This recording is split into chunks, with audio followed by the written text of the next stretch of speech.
Insectopia, here to, chit-chat bugs with you for the next hour and a half. I had a request to discuss the difference between Ichneumon wasps and Burconid wasps and how we tell the difference between the two. So that's what the plan is today, is to just discuss what the difference is, similarities and differences between Ichneumon and Burconid wasps. And we're going to draw, I believe, an Ichneumon wasp. I was actually just going through, this is my, I'll show you like this. Whoops, didn't turn it on first. These are just a couple of my kind of unidentified Hymenopteran. They're just Hymenops that when I looked at them right away, I thought, I should probably look at that one underneath the microscope just to make sure I'm putting it with the right other wasps. I realized when I was pulling stuff out that I went through all of my, all of the guys in the Ichneumon tray, and they are all Ichneumon wasps. So I am hoping that one of these is a Burconid, and that the Ichneumons and the Burconids, they look so much like one another that it is hard to tell them apart with the naked eye. You kind of need a microscope. So what I was just doing before I turned on the live stream was going through all of these wasps and determining if they were an Ichneumon or a Burconid or something else. This one is definitely an Ichneumon. So what we're looking for is the horse head and the wing venation. And I thought maybe those of you out there might be interested in kind of watching me do this. And I don't know why I tend to put my earbud on when I'm live streaming with you all, because I can't hear you. I don't believe this one is either. This is a type of bee. Yep. So cute. Cutie patootie. I am excited about going through and identifying some of these friends too. But I'm just, oh, this actually might be a Burconid. Ooh, we might have one. Let's look. This one gives me Burconid-like feels.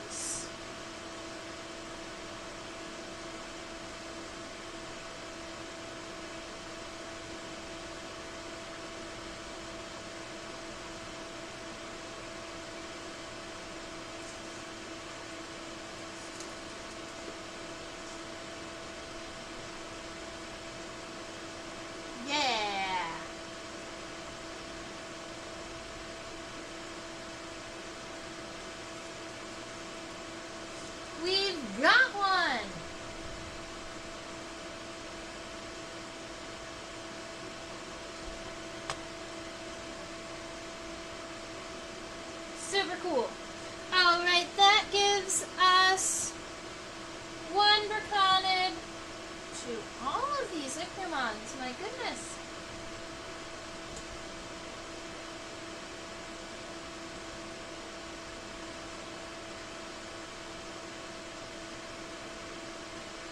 I believe that's a vein from the hind wing.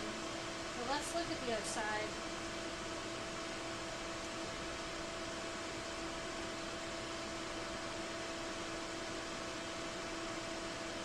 Yes. This one is also an Ichneumon. So the Ichneumon wasps, when we are looking at their wing venation, to identify one of them, we're going to look right about here, and they're going to have this really wide kind of cell here that comes up and goes out to a snout. A lot of people say that this looks like a horse head. So Ichneumons have a horse head in their wing venation. And a lot of times at the end of the horse head, there's this little pentagonal cell here. And that's what we'll see on Ichneumon. But when we scooch over and we look at a Burconid wasp, a lot of times the wing venation is going to be either minimalistic or it's going to have kind of the horse head is divided into 3 segments rather than being one full one. So that's going to be kind of how we tell them apart. I'm going to pick an Ichneumon at random. It might be the one that is sitting underneath my microscope right now. Let's go look at it and make sure it seems to be the one we want to draw.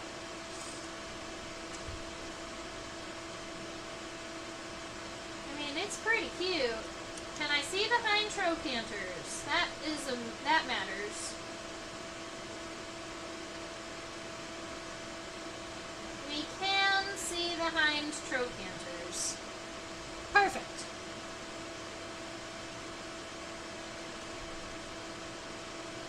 So I'm thinking that we're going to draw this Ichneumon.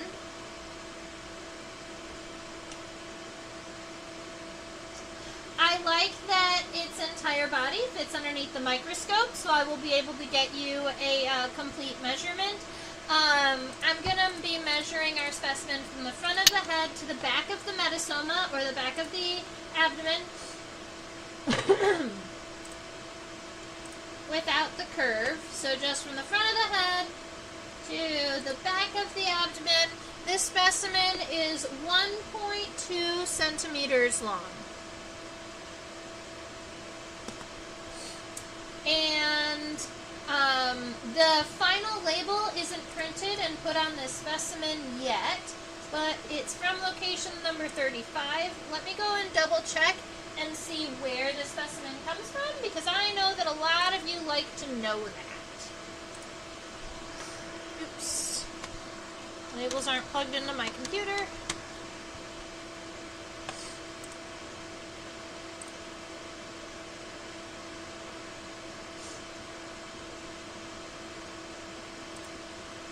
There we go. Alright, so this specimen was collected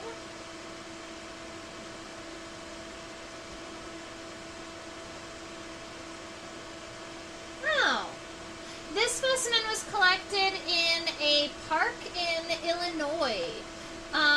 This was actually when I was this is when I was on one of my cicada adventures back on June 5th. I went to this park and collected this Ichneumon.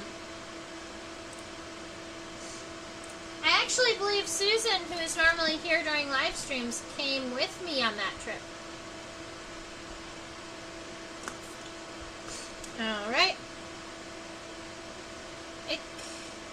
Ichneumon Wasp. Now, there are more species of Ichneumon wasps than there are species of any other wasps. Ichneumon are the largest family of bees, wasps, and ants.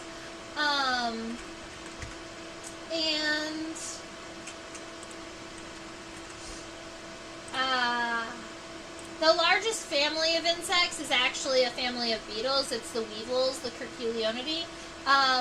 But the Ichneumon are this absolutely ginormous group that, admittedly, some of them you cannot even identify unless you also know the host that it was on. Ichneumon are well known for being a parasitoid, different from a parasite, because a parasitoid is one that actually feeds and then kills its host, whereas a parasite requires that the host stays alive. So a parasite is not going to kill the host, but a parasitoid will. Humans, for instance, do not have any parasitoids, but we do have a couple of internal parasites that we can get. I decided to go ahead and scroll through some of the Ichneumon in the region where I collected this. There's no way I am going to attempt to identify it past its family level. So, the family for Ichneumon wasps is Ichneumonidae.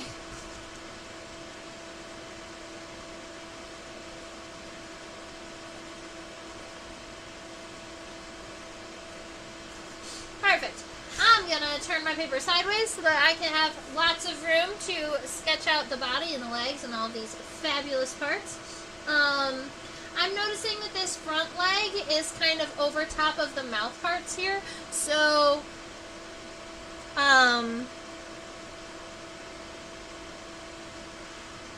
Noticing so we're not going to focus too much on the mouth parts on this guy because we're probably going to be erasing them, but that's fine.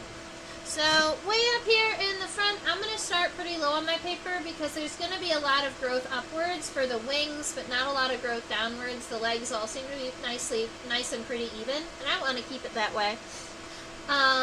When I start my sketches with everybody, I always make sure to do a very light sketch right off of the bat, and then I go back through with my darker lines. So right off of the bat, the head here, I'm going to say is like, the back of the head is kind of like a parentheses, but it's almost like somebody made the parentheses and then pulled on the top just a little bit. It's kind of heavy on the top third. So if you make your parentheses, just kind of make sure that it's a little bit taller up on the top than at the bottom. Yeah, right. I might make my head a little bit larger. The last two insects that I've drawn this week turned out really small. For some reason, I'm shrinking my bugs this week. So I'm going to make sure this one stays nice and big. And hopefully it stays on the paper. All right. Now, for the front of the head here, it's not going to be as much of, it's not going to be as even. I want to start off from the top here, and I'm going to make almost like a straight angle down. And I want it to go, my goal is to get kind of to the edge of where those antennae are coming off. Alright, so angle down. The widest point on the front should be about even with the widest point on the back. And then we can round it back forward. So that is going to be our starting shape for the head of our Ichneumon, and then we'll be able to modify it from there when we zoom in. This wasp does have kind of this very narrow neck region, so I'm going to start here. The bottom of the, well, let me write this word out. The bottom of the mesosoma is pretty flat and very much even with the bottom of the head. Hi, Michael. Welcome. Let me know if you have any questions.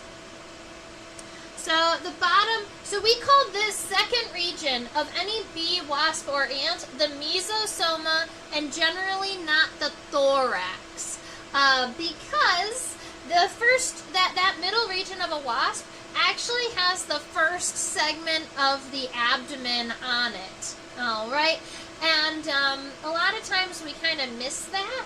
So instead of saying head, thorax, and abdomen, you're going to hear me say head, mesosoma, and metasoma. All right, the metasoma is what looks like the abdomen, and it starts at that long, thin segment that goes up. And you know me, I like to give you a little bit of a background for words. So in insects, a lot of times we use these introductory words, or these introductory phrases, pro, meso, and meta, meaning first, middle, and end. And soma is a word for body. So mesosoma means the middle body part, and the metasoma means the end body part. So the mesosoma is pretty much even with this head here, and I'm going to say we're going to go about 4 times the width of that head here, just like that. And then for the mesosoma here, it's coming up. It's going to be kind of squared off up there at the top. And then we're going to just, we're still doing this nice and light, so we're just going to make this a box. And then when we come back and modify it, that's when we'll be able to try to change these shapes. Just make sure that at the end of the mesosoma, it does end with an angle here, because we've got a lot of stuff happening right here at the very end of the mesosoma. For instance, the hind legs are coming right off here, and the first segment of the abdomen is here. The first segment of the true abdomen is right here. And then we've got the start of the metasoma. So this first The first segment that looks a lot like that little thin guy that goes straight up, kind of like this. This is what we call the petiole, and personally, I love words that are the same word for an insect and a plant, because it just makes me laugh that we could use the same word for plants and insects. But petiole is used for both contexts. So in an insect, the petiole is this nice thin wasp waist here. And in a plant, the petiole is the stem of a leaf. They both are stems. And then the abdomen stays actually pretty nice and narrow, but it's going to kind of relax to come down, and it lines at the very end with the bottom of the mesosoma here. So I'm just gonna give myself an abdomen that kind of comes down and bends. The metastoma itself, if you were to measure your head and your thorax, the head and the thorax is equivalent to not the entire metasoma, but the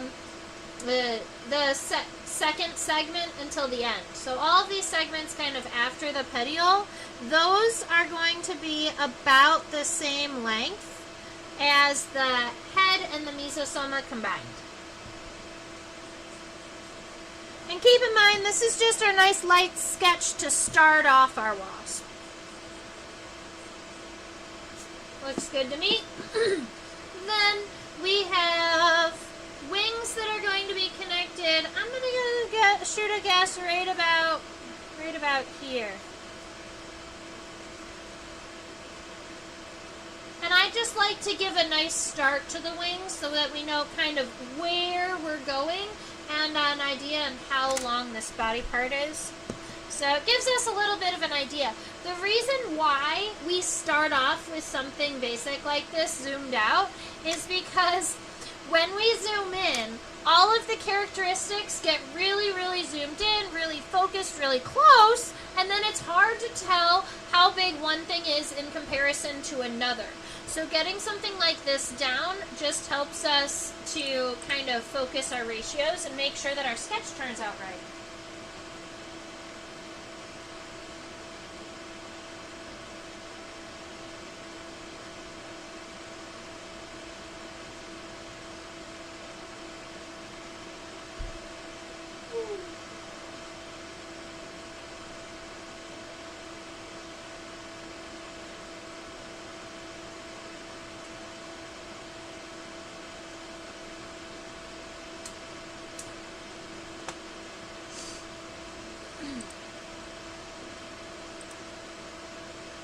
That's pretty cute.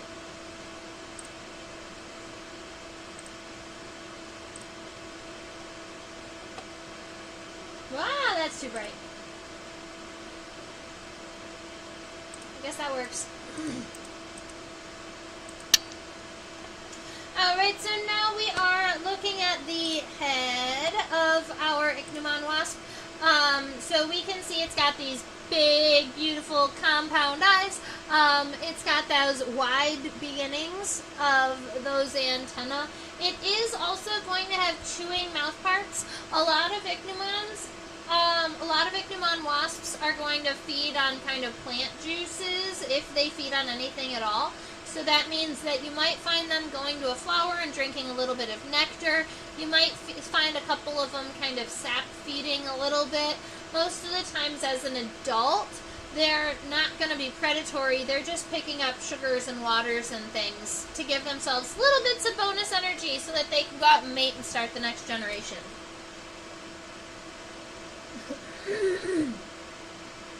The connection between the meso and the metastoma is so thin, how does it have control of it? Well, what's funny is that their nervous system goes through that opening. Their stomach goes through that opening. Their heart vein goes through that opening. So, yes, that opening is very itty-bitty, teeny tiny, but all of the required organs that need to connect the thorax to the abdomen, they all can fit through it. And then all of the digestion processes happen in the abdomen. All of the digestion, all of the venom sac, because some Ichneumon females do sting. I've been stung by an Ichneumon female that I didn't think stung. I picked her up by her wings and she turned around and stung me. Silly.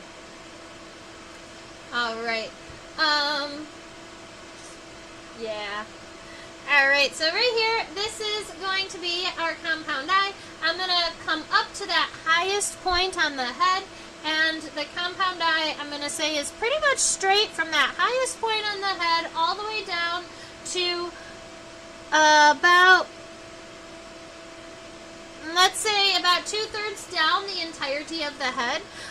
You'll notice that we have this very strong kind of angle. The compound eye does want to be rounded, and so just like we always do, we round off the compound eye a little bit over the edge of the line that we already have for the head. So from here, I'm just going to kind of round out this compound eye. And I want to make sure it stays kind of as round as possible. So I made it accidentally get a little bit too thin at the bottom. So we're gonna make sure that that stays nice and round all the way through, and then I can erase this little itty bitty sketchy line that's in the top of the compound eye, because I don't need that anymore. Now, inside of the compound eye,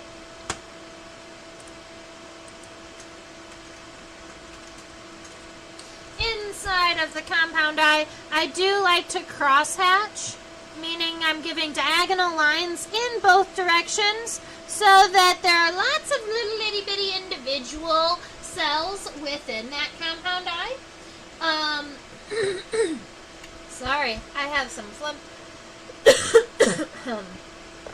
Alright, we got lots of little individual lenses inside of that compound eye, and then there's this little ledge on the front of the eye here. And look at that! We've already got the ledge placed pretty much exactly where we want it. So that was why we made the diagonal line.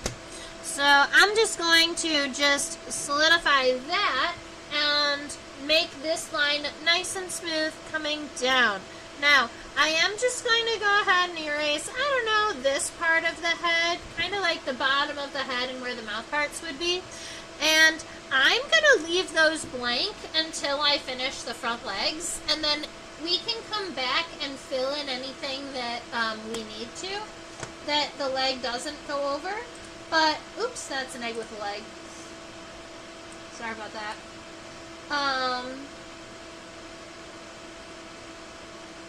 Oh, this is what I was saying. This right here is the start of the mandible, so we can see a little bit of that. This right here is a little mustache. It's got some hair on the top, on its upper lip, on the labrum of this wasp, so it's got a little bit of mustache hair, which is kind of cute.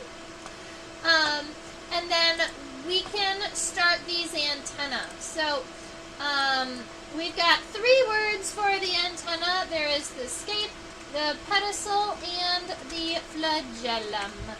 The scape is that big, really wide first segment. So it takes up most of this ledge. It goes up only about, let's see, like this.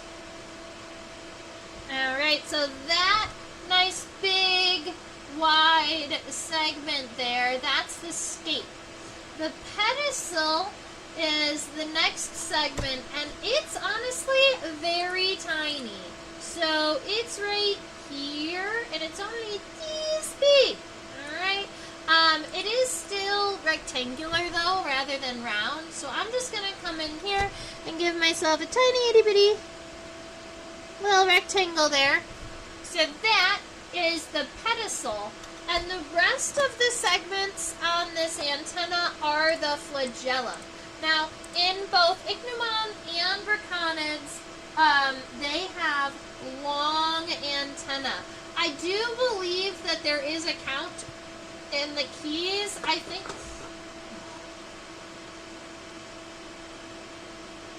I didn't break anybody. Good. Okay. Sometimes I accidentally am afraid I break bugs. And sometimes I do. I believe that the couplet in the key says more than 13 segments. But there are a whole lot of segments here in the flagellum. So from here all the way up and around, all of those individual lines, you're not going to have to count every individual one. You just have to know that there are a whole bunch. So here we go. I'm going to start with the inside edge of the antenna here, and I'm actually going to come up and over just like this one is. So I'm thinking kind of like that. And the end of the antenna do kind of get narrower at the end. They kind of, but I don't think that they get completely pointed. Let's go look. Oh, pen is in the way. There we go. So the end of the antenna do get narrower, but they're not going to come off to a really, really sharp point. So let's see. Bloop, bloop, bloop. I like to start from the base and go out, and then start from out and go in, because that helps me start exactly as narrow as I want, and then I can get wider. I'll make the antenna wider easier than I like make it narrower. I'm not sure what that's all about.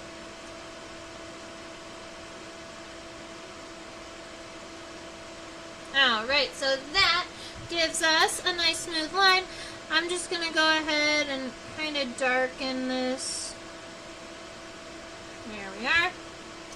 And then I just have to add all of those individual segments. So I'm not going to count all of them. I'm just going to add a whole bunch. Just make sure that you have definitely over 13, definitely over 15 segments in these antennae. And as you get closer to the end of the antenna, make sure that those segments do get smaller at the end. Alright. And that is our cute little antenna.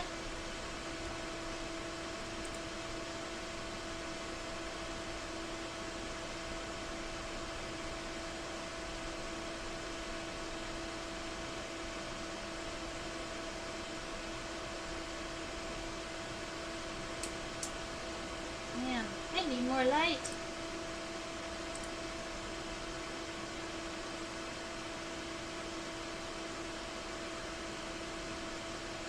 Maybe I'll just zoom out a little bit. The more that you zoom in, the less light you have underneath a microscope. So sometimes if it's too dark, I just have to zoom out a little bit. There we go.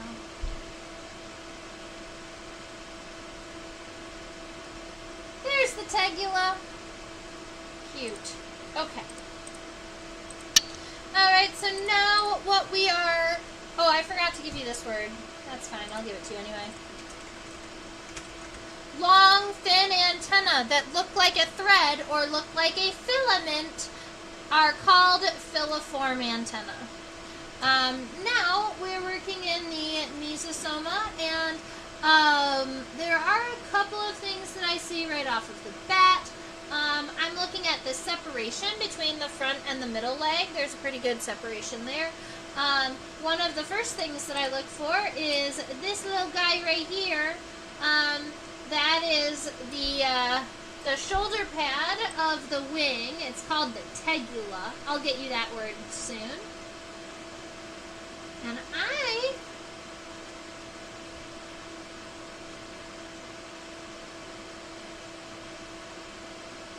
am only a little confused about where the pronotum starts and ends. That's okay.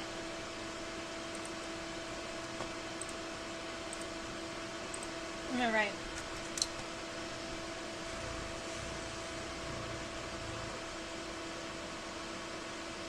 So cool.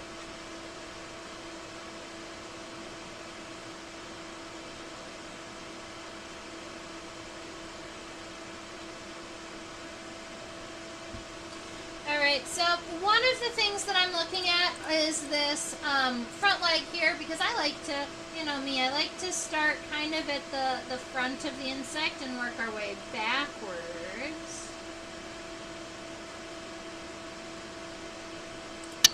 So way up here in the front, we do have the beginning of the front leg. I think that this segment that's kind of long and connected underneath the neck is the coxa, is the procoxa, or that first leg here. So what I want to do is kind of erase the bottom part of our mesosoma. It does have a little bit of a neck, so I want to kind of go straight out first, but then, so I'm going to come straight out just a little bit first, and then I'm going to come and make it kind of wide. And my goal is to make it wide and come down to right about where the end of the head would be, right about here. I'm going to wrap it over and come on back up, and that right there is going to be the start of my front leg. So the front leg is going to connect here and go forward. But because we're drawing up the mesosoma, I'm going to continue up. I think that we made this a little bit too square now that we're zoomed in a little bit. So let's see. We're still going to start nice and narrow with that neck. I just want to make sure that this is just a little bit more round, and the mesosoma is taller on the top than in the back. So when we round it out, we're going to kind of make it a little less square, and then I want it to start to come down a little bit sooner. Alright, so I've come down, but I haven't gone all the way over because I came down to this point here. Alright, the next segment is actually, that's the third segment of the thorax here. So this is where the hind leg is connected to at the very end. So we have come down up until this point, but now, instead of just continuing down, we're actually going to lobe upwards a little bit before coming back down. So that's going to be how we start this shape. And then this guy right here is going to just come out and get kind of nice and wide. Come down like this. Let's see. Now there are some kind of internal workings that we'd like to add.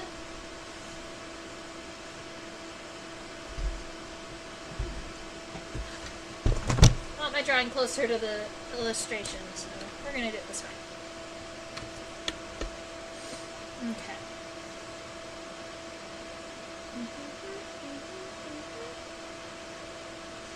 Okay, so there is something that I'm looking at, and that is the tegula. Let me give you that word.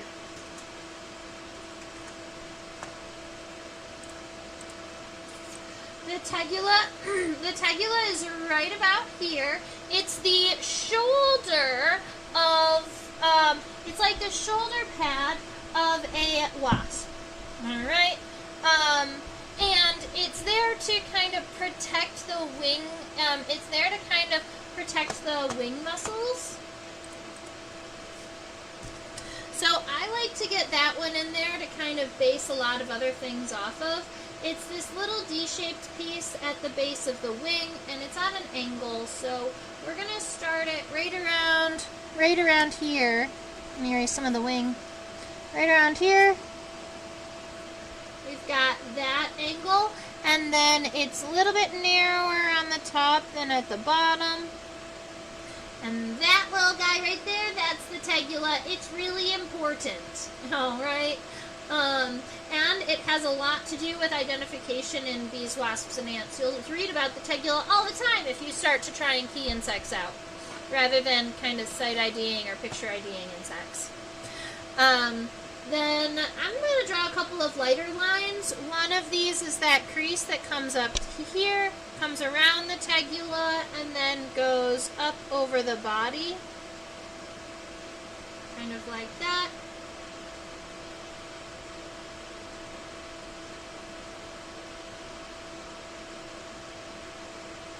And right here, in front of this piece, we are actually going to have another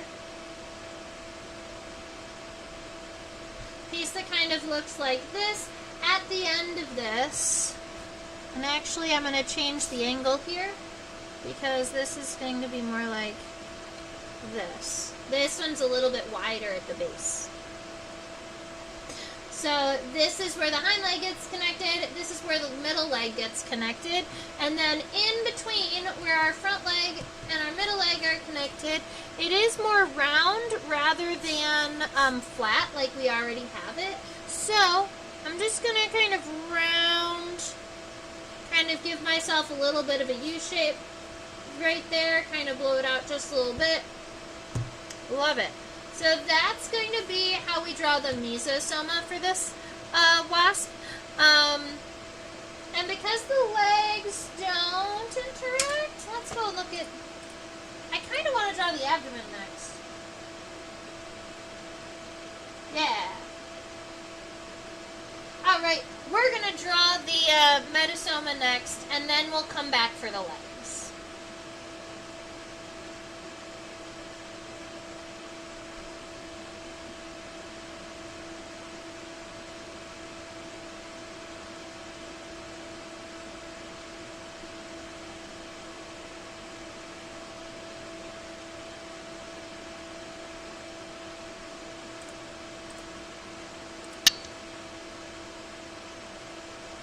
Perfection. Alright, so this is the metasoma.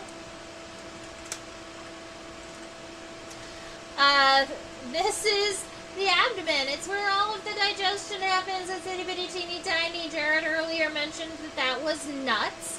And I concur. I think that it's kind of wild to think about everything that the insect needing fitting through that little hole and then still being able to be like a whole living creature. It's kind of cool. Alright. Now, one of the characteristics to help you ID these versus other wasps is Ichneumons have their metasoma connecting really low on the mesosoma. So some wasps are going to have their metasoma connecting up really, really high, like way away from the legs. And some of them, like this one, connect right in between the hind coxa. Which is actually hind coxy because there are two of them and that is how we pluralize the word. Dirt. Alright, now I have a little bit of an error here in my sketch, and I'm just going to point it out before I fix it to you. You see how this line here kind of ends here, and then I go a little bit higher and then down? So that's not going to be how this connection should go. So I'm going to show you. Instead of it kind of ending up and then coming back out, I'm going to be taking this line and following it all the way through to that highest point there. That's really where it should have gone, because the abdomen is all going lower after that. So you can create that kind of bottom line, blow through and go all the way to the top of the segment here, and then round it off and come backwards. And erase anything on the inside that we no longer need. And that's going to give you the proper shape for the petiole.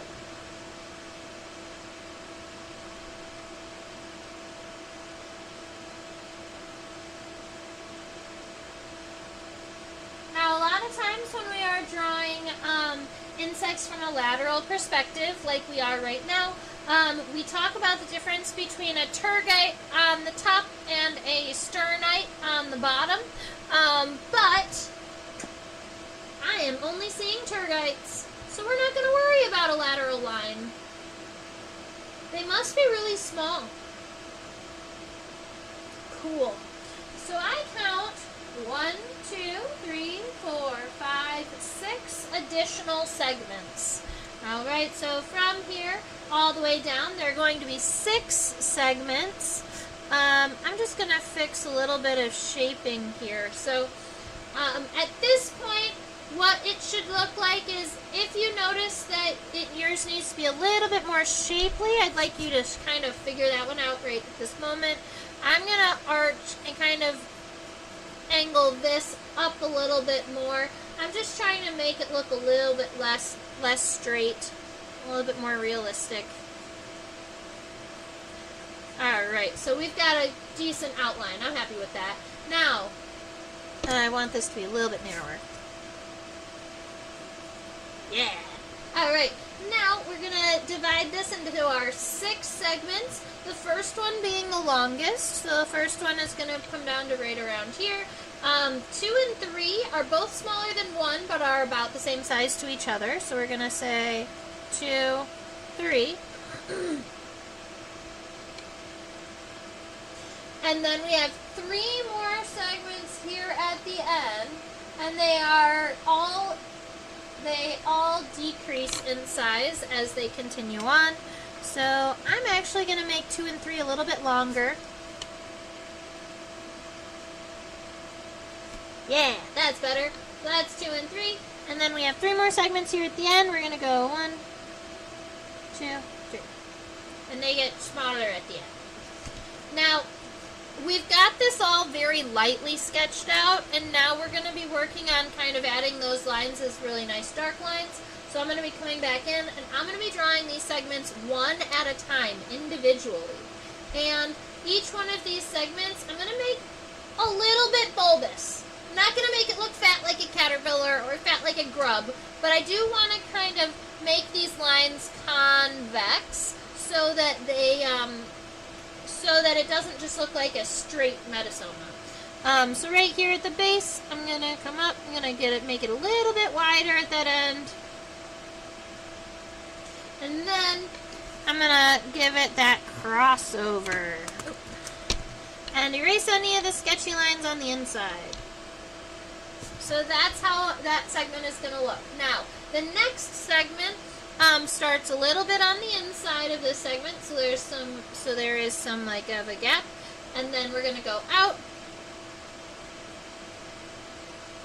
and across.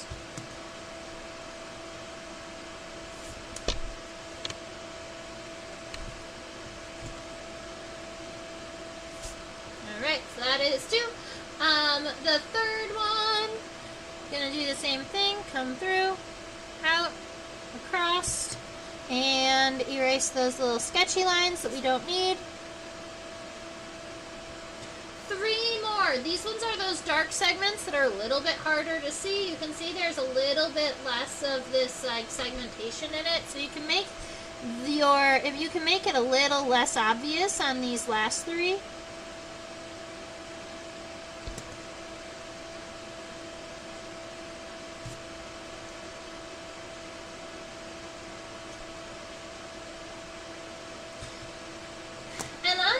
Segment of the metasoma.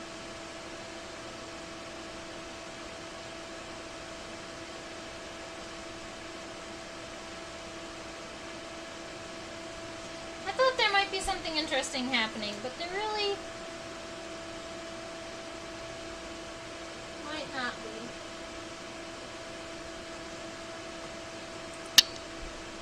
There looks like there's a little hook on the bottom side of this last segment. I'm wondering if this was a male and not a female.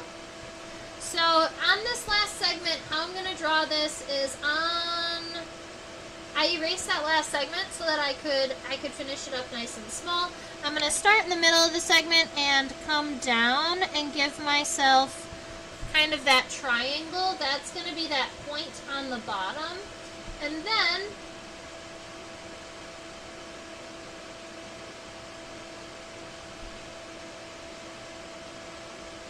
oh, I get it. Never mind. We're going to try that again. That's the sternite.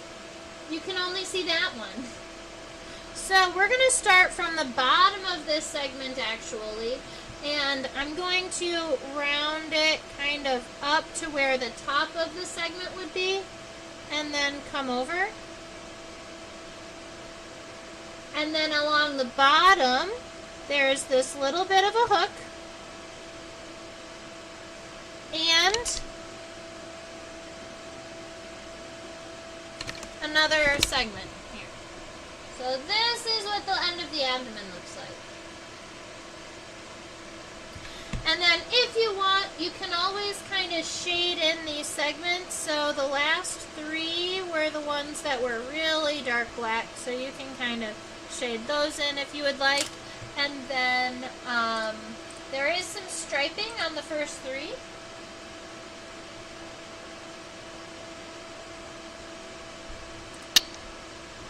So we've got a nice dark region kind of here on this segment, and then narrow bands here and here. And you can go ahead and erase. If you smudge outside of the lines, that's okay. You know, you're doing a good job. You just then have to go back and clean up the edges a little bit. At the base of the petiole too, we get a tiny bit of shading. And that makes us happy. That makes us happy. Alright. Let's do some legs.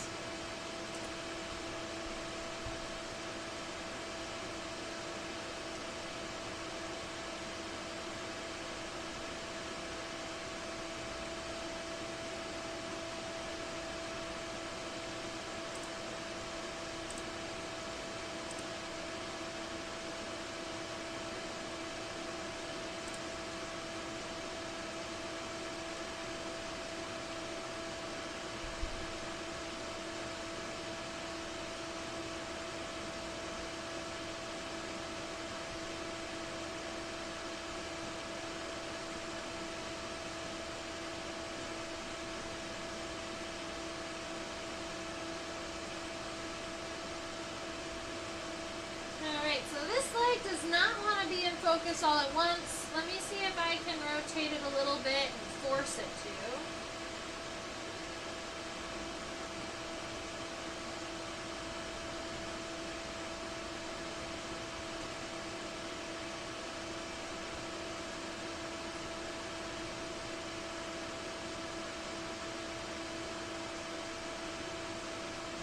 Alright, that is the best we are going to get for the entire front leg all at one time.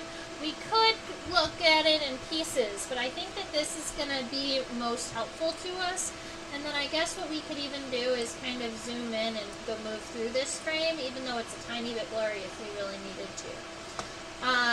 So we're going to start off with, we already said what this was. That's the coxa, or kind of like the hip bone. It's where the leg is connected to the body. The first segment after that is called the trochanter. It is kind of like a knee, but it exists in between the hip and the femur. So it just helps this femur kind of turn in the right direction. It's connected right here on the bottom, and it goes out in this direction. So honestly, it's just in this, on the front leg, it looks like this. Just like this little rectangular piece. It might even be a little bit shorter. Yeah, like that.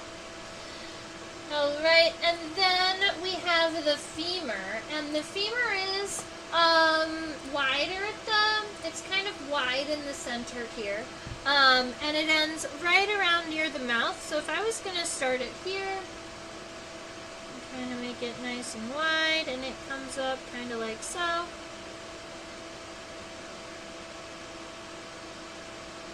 Cool.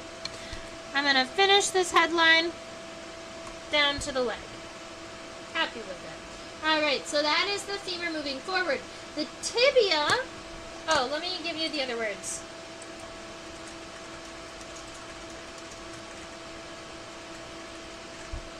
Alright, so That's our femur moving forward. The tibia is also moving forward in this specimen, but I want it to come down a little bit. A lot of times that's going to be more of a natural pose. This guy is kind of flailed out a little bit. So the base of the tibia is fairly narrow, and then it gets wider, kind of like bootcut jeans. And it looks a little bit longer in the front than in the back, which is kind of cool and a little different than normal. Then on the back of the tibia, we have this little spur. Generally, the tibial spurs on the front leg, especially when they're curved like this one is going to be used for cleaning the antenna. So it's right there. You can see it's kind of like, whoop, kind of curved.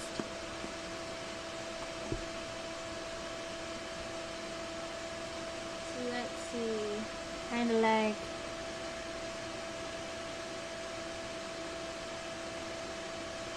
so we've got that cute little curved spur.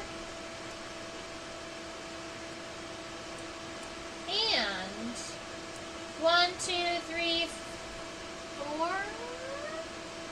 5. I do believe that this is 5 tarsal segments. Let's refocus on just the tarsi.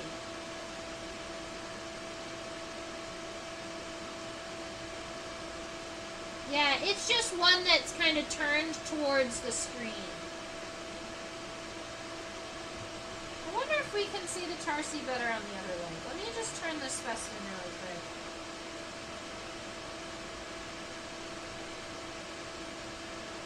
There we go.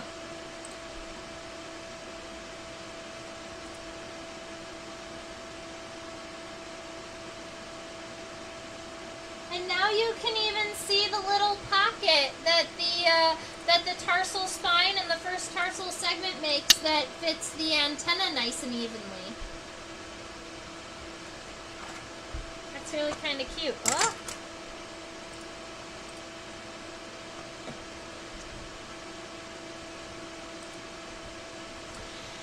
Alright, so that first tarsal segment, that one that's really nice and long, is generally going to point in the same direction as the tibia. It might move just a little bit, but it's not generally going to be kind of one of the foot segments that's totally on the ground.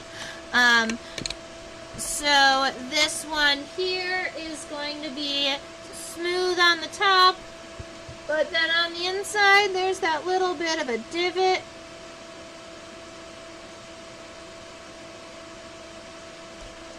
So that's tarsal segment number 1. I think it needs to be almost a little bit longer.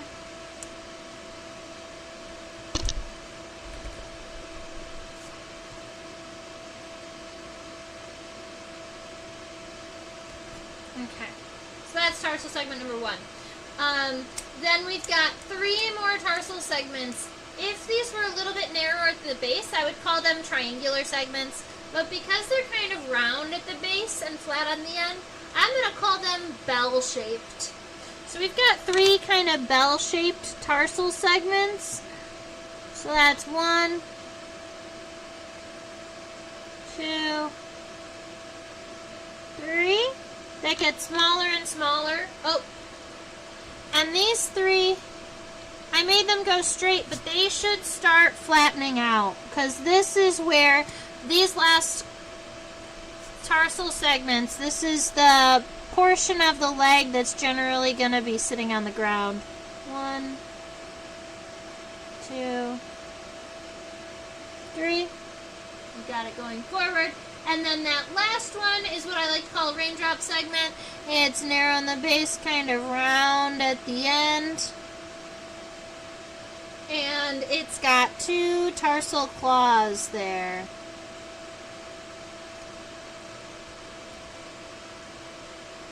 Alright, so that is leg number 1. Only 2 more to go.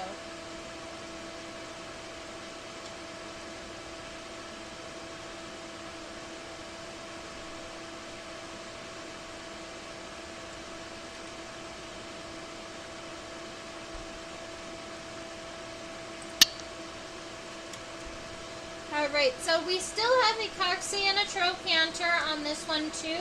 The coxa is yellow, so this triangular part right there, that's the coxa.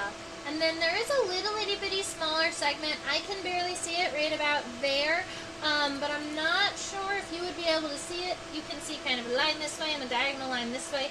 It almost looks like a little pizza shape segment there. And that is where our leg starts. And those are both connected to the bottom of this guy. So, I'm going to say right here, down at the bottom of this segment, I'm actually going to, instead of making it nice and straight across, I'm going to make it kind of a concave angle just a little bit. It goes up, and then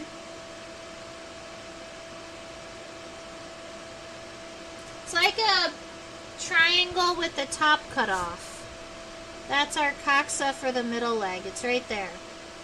Alright, that's our coxa. Now, the trochanter is going to almost look like a little pizza segment. So most of it is gonna be just like, I didn't do it the best there. Let me see if I can try again.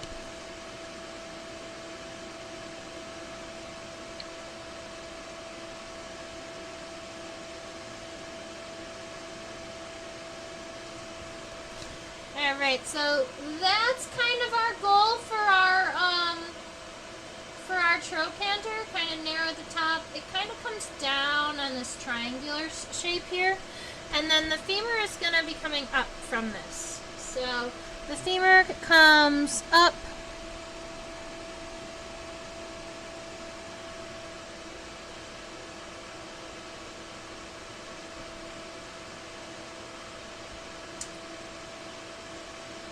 Make sure that the femur on the front leg is very similar in size to the one on the middle leg. So if your middle leg femur has gotten too large, like mine did, just give yourself a double check and kind of shrink that femur on the middle leg. These wasps do have long hind legs. They do not have long middle legs.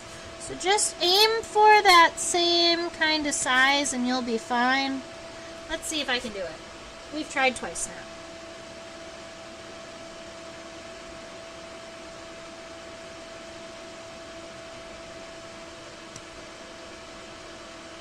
I don't know what I'm doing.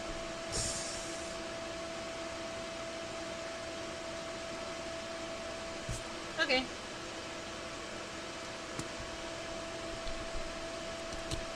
I know. The top of the femur needs to be longer than the bottom of the femur so that the tibia can go down. That's what was happening in my drawing that I didn't like. It just took me a minute to realize it. So the femur comes out, and then the tibia is going to be coming down in this direction. So nice and kind of narrow up there. And then it does get a tiny bit wider. Kind of like that. We do get that nice long tibial spine there. Nice and sharp up in the front. And then our tarsal segments are going to be very similar to the front leg. That middle leg's tarsal segments, they kind of look wonky over there, so we're not going to look at them too hard. We're just going to kind of copy this formula backwards.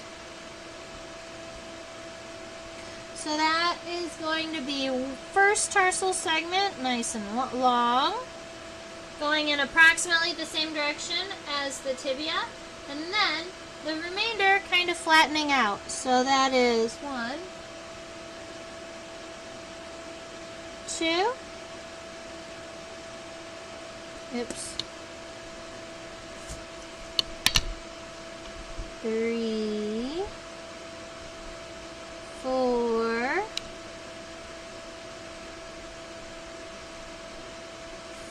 5,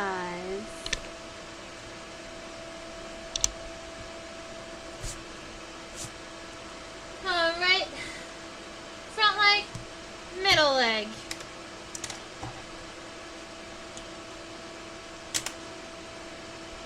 Let's look at the hind leg.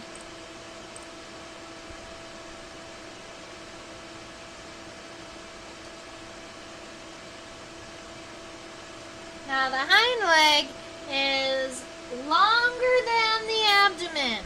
Alright, so keep that in mind as we are drawing. This leg is going to feel a lot longer than all of the other legs. Now, the other thing about this leg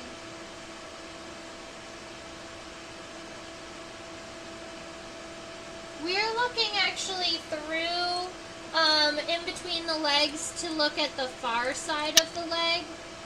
So I'm looking right here. Alright, this big black piece here, this big black piece there, those are the coxa, those are the hip bones. But this is what I'm concerned about because there's a unique thing that ichneumons have that I didn't notice until semi-recently, just like maybe 2 months ago. That ichneumon wasps have a two-segmented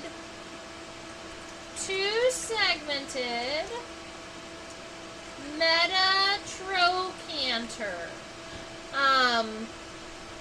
Meaning that after, on the hind leg, after the coxa, there are two segments of the trochanter before going into the femur. That's weird. I guess ichneumons have this characteristic, and it, I don't know, kind of bugs me a little bit, because normally trochanters are one-segmented. How you going to have a two-segmented trochanter? Alright. So, this is just a tiny bit tricky because we're going to be drawing the hind leg kind of behind the middle leg here, but we just want to get that, we want to get this, we want to get the coxa in place.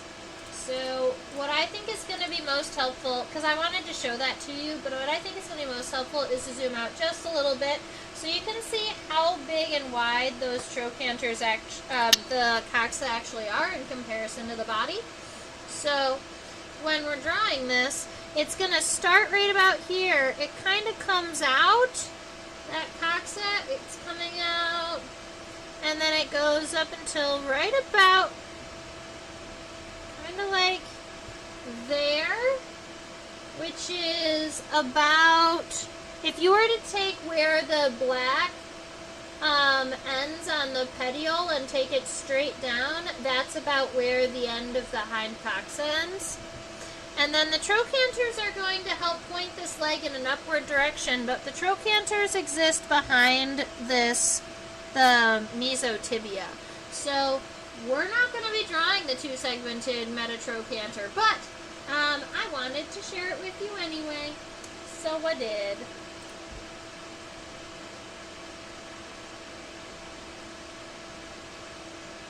I think it's okay. Alright. The femur starts here, comes upward, let's see, right about to here. Broke my pencil.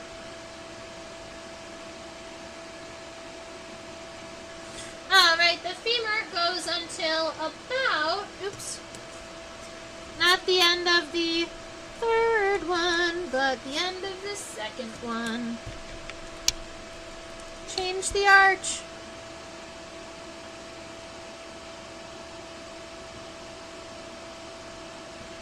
Alright, so that is my femur coming up.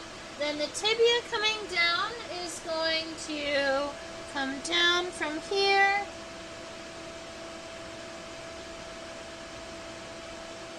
The tibia on the hind leg actually has two tibial spines. And I'm going to make this tibia actually connect a little bit more narrowly to the femur there. That makes me happier. Alright. And then let's go scooch over and look at those tarsal segments. Oops.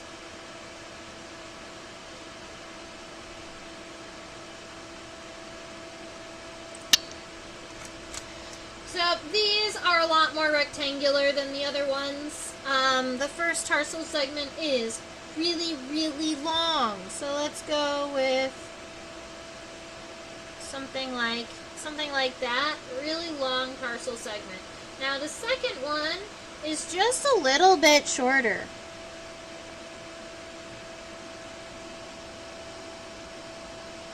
Oops. But not so wide. I made it just a little bit wide.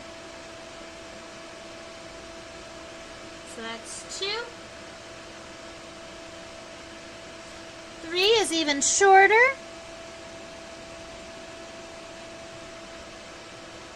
4 is more triangular, so narrow and then flat in the end. Probably because it's so short.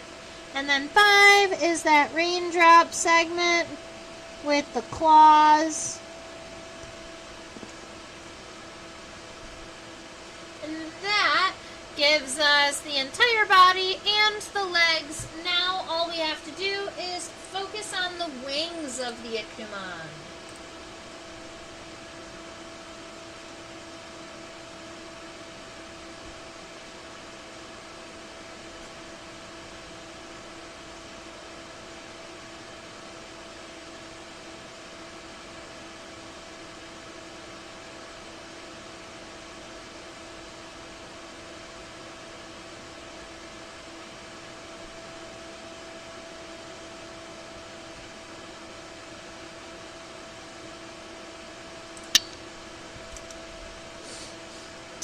So, it's a wasp. It has 4 membranous wings. It has a front pair and a hind pair. And sometimes when you're looking at the wings through a microscope, you can see through the wings and you're seeing multiple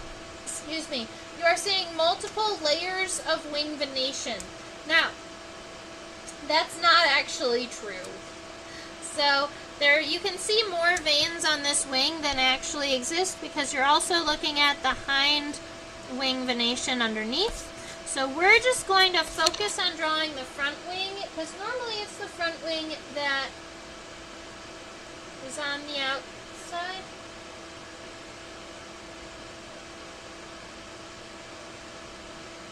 Does that make sense?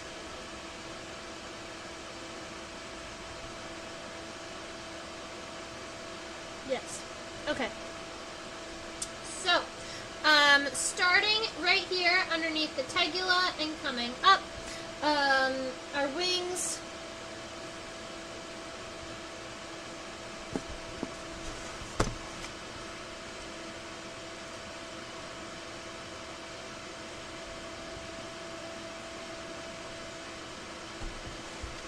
Our wings are going to come up nice and high. And then once you get to that that highest point, you can angle back in towards the body a little bit and then round it back off. So I like to get a nice light outline of my wasp drawn first, of the wing drawn first, and then I'm going to go look at it, compare it against all the things, and then go back and make sure that it gets darkened like everything else.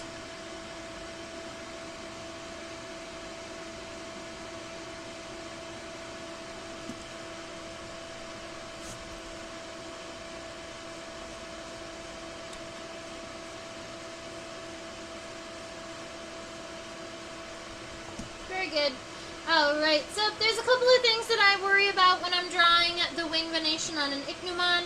I do like to make sure that this top edge, the leading edge of the wing, is a little bit thicker. This is the coastal vein. It's going to be the strongest vein in the insect's wings here. And then it's going to go right up until right around this curve before it stops. We also have that stigma. It almost looks like a little triangular portion that just gets a little bit wider right there. Alright. After that stigma, you've got a cell called the marginal cell that goes kind of out in this direction and then kind of up like that. I'm going to make it a little bit wider at the top. like that. Now, from this corner here, I'm just going to give us a little boop, little itty tiny guy, and then this from here coming on up to the stigma, and then there's a vein that comes kind of back down in this direction, and then over, and then up.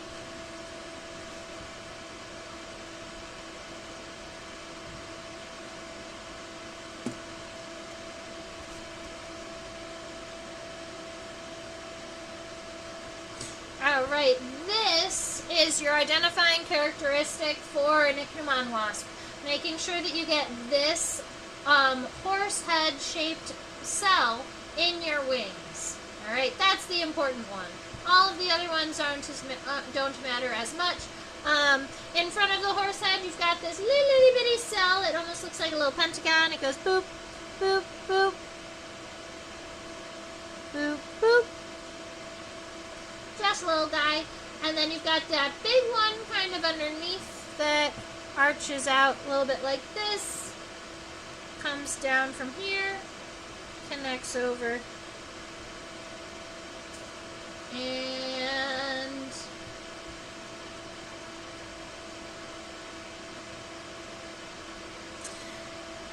we've got two. So from here, we've got one vein that goes back. We've got a second vein that comes up from underneath it.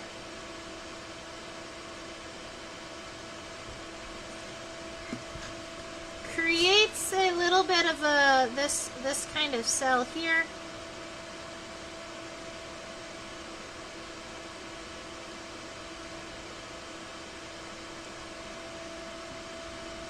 And then kind of goes off.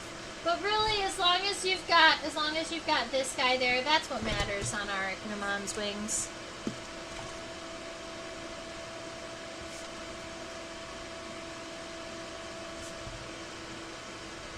I want to zoom out on this specimen and look at some of the shading on this body, because I kind of want to add the black and yellow striping, because I just think that it is so striking on this Ichneumon wasp.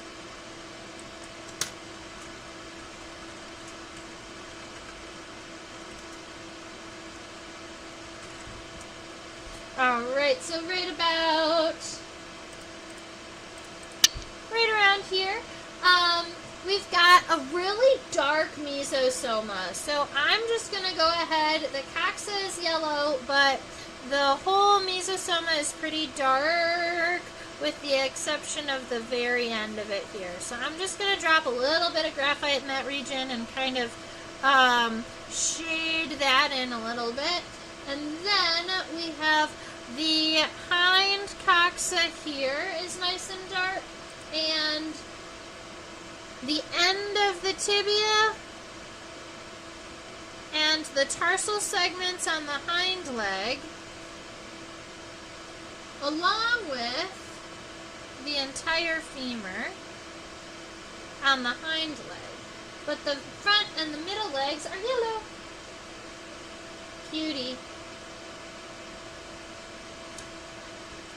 Alright, I think that I am pretty happy with my drawing here. Let me go ahead and just show it to you. Oops, bigger. But that is my Word document for all my labels. There we are. Sometimes I use my Word document to teach students how to make labels. Alright, so that is the Ichneumon wasp that we sketched out today. Keep in mind there are so many species of Ichneumons out there that we did not identify this one down to species. Just the fact that it is an Ichneumon wasp. It has the horse head in its wings.